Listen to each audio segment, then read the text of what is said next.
الرحمن الرحيم الحمد لله والصلاة والسلام على رسول الله وعلى آله وموالاه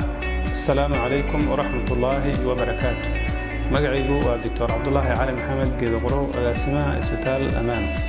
عربة بالشغل الصوماليات داونيسا إن أشاقه ويسينا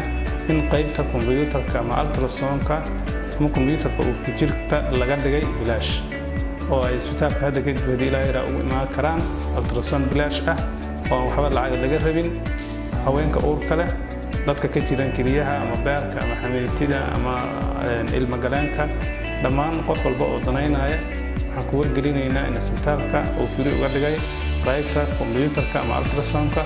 weysiiskaas ayaan rabnay inaan la wadaagno waxaan rajaynaynaa haddii ilaahay inaad ka faa'iidaysan doontaan insha Allah taala oo aadna la wadaagi doontaan inta kale si ay dhammaan u wada gaarto fariintaani bulshada ku dhaqan caasimadda isbitaalku wuxuu ku yaalaa Muqdisho